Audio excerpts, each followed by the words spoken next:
Oh yeah, that's going to come apart in pieces.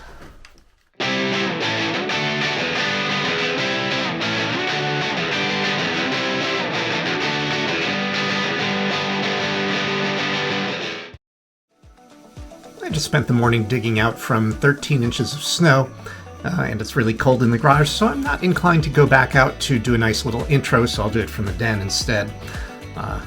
I think it's time to start working towards getting the doors reattached to the car so that I can put it in the garage bay position, maybe get it out of here eventually, or at least test it for roadworthiness, since that's critical. And had an unfortunate discovery along the way that the license plate lights, much like the license plate lights on the first Focus, on the black Focus, were very much out. And that's part of the roadworthiness of the rules, so I guess I gotta fix those too. So because I got the custom license plate, this license plate is no longer valid, which means technically from a legal standpoint, it's not going on the road, so who gives a shit from that perspective. But since it's going on the road to make it to the machine shop for the skid plate, please pardon my aphasia here, I sometimes wonder if I'm actually a stutterer, just not a full-blown stutterer. Instead of kind of saying the same syllable multiple times, I just have trouble coming up with the words. Anyway,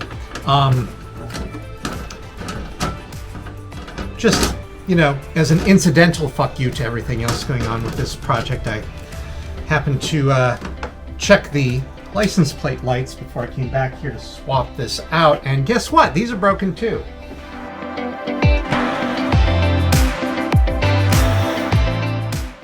Working under the assumption that these two will simply crumble as I pull them out.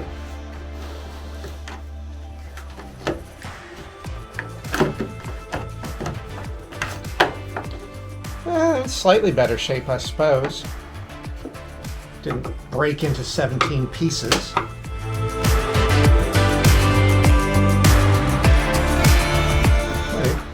It's almost easier to get them out when they're crumbling into bits. What the fuck, man? This one get glued or something? Like...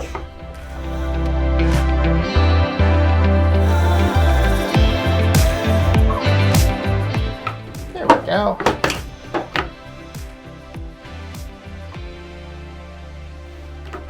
Oh, that's a gasket. Okay. Took me a second to realize what I was looking at there.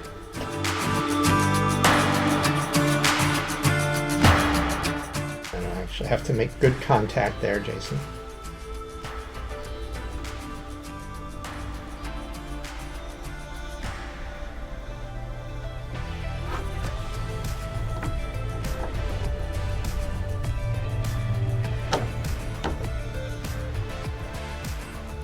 Alright, so it's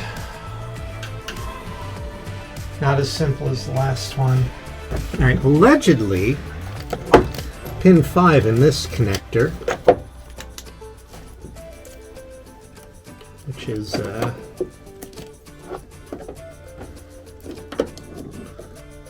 1, 2, 3, 4, 5, that pin there is allegedly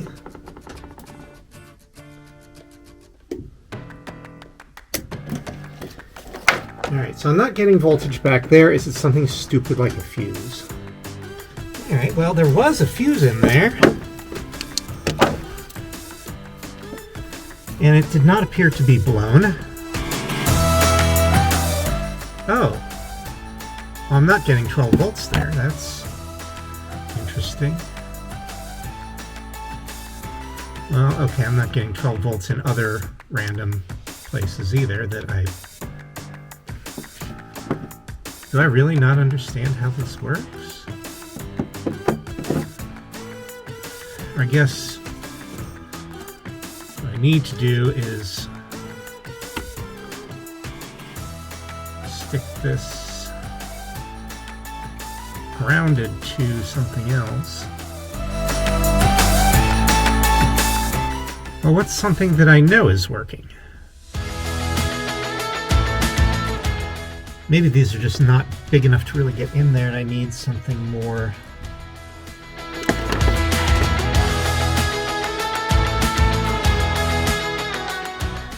I'm going to That'll get in there a little deeper.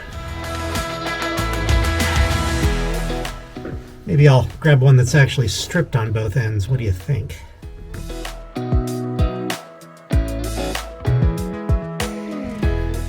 So that's maybe not a good indicator.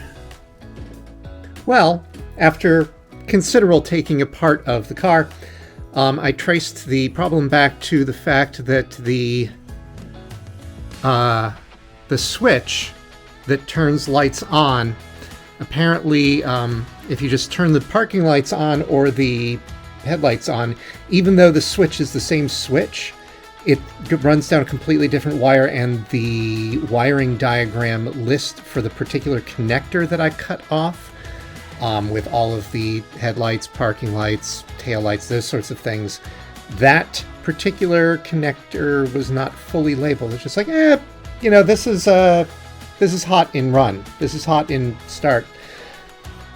I found obviously the parking and headlamp circuits and the dashboard illumination, but some of those, like hot in Parker run, hot in Parker run, they do important things.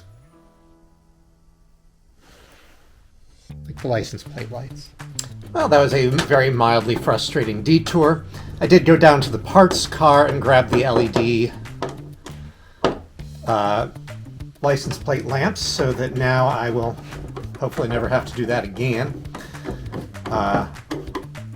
They're brighter. I will never have to replace the bulbs. About the only thing that could go wrong is an impact, which, when, not if, right? Although lots of people go off sideways and frontways, so if you go off backways to do damage to this, which I'm sure I can find a way, because that's how I roll. I also determined that the reason the side marker lights were not coming on appropriately is because they were completely burnt out. So, made me happy that that's an easy fix. I suppose I could get the rest of these clips off with the door still on, but it seems like now is an easier time. And then, when I'm done getting these, I can bust out the scraper and work on this foam. Assuming this goes even moderately well. Why are these ins tight?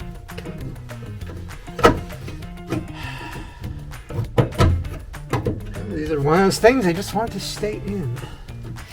Watch there be like a really easy way to just reach around the other side and pop them out with a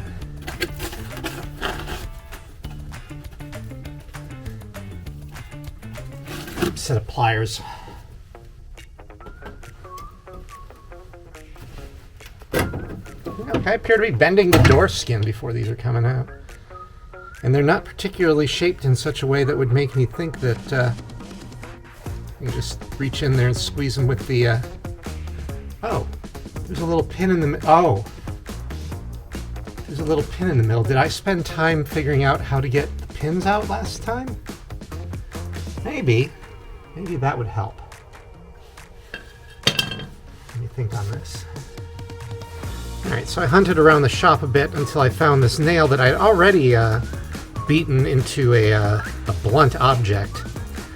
And I have no idea why I did that, but it certainly fits in there. The hard part is actually going to be getting enough pressure from the angle that I'm going after to successfully pop these out. Well, I suppose if I get them to this direction, I'll probably just pull it the rest of the way out with a pair of needle noses.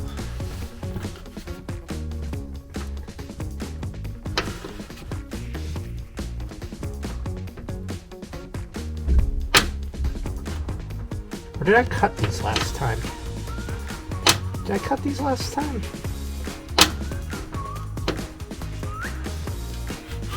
Or did I just push these all the way through, I wonder? Oh, hey.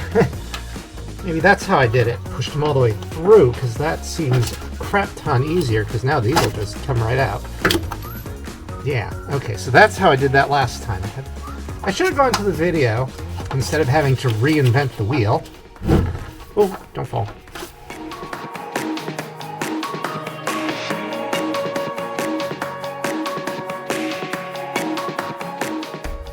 I'm actually fairly impressed with how a lot of this goop came up, the adhesive came up without really doing much in terms of scraping. There's only going to be a couple places that I have to go back over, and even then, really not all that bad. Fortunately, the parts doors are very convenient. I'd forgotten that this side didn't actually have a screw to go through that, so better secure that down. Entertainingly, the passenger side of the black car had a Phillips head screw. This has a hex head screw, but at least it's in there, so I don't have to worry about it.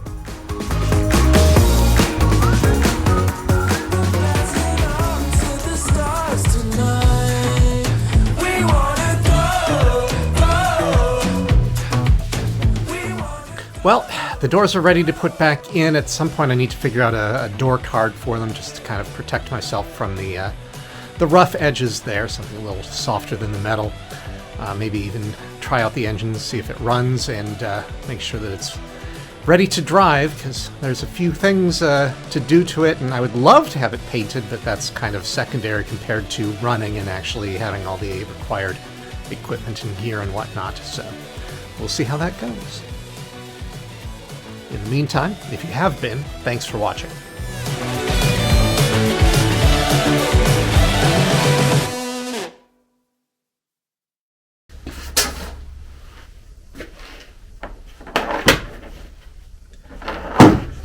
Alright, fine. This is fine.